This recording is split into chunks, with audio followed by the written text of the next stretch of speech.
Welcome to EEZBOOK. This guide provides step-by-step instructions on how to update the working year for the users. If the user is logged in, user can select Go to EEZBOOK. To select Control Panel. To select Setup. System Setups. Select User Management.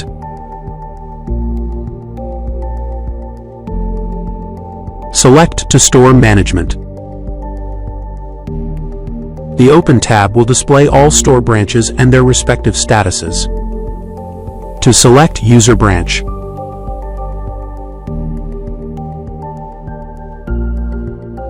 To select Store.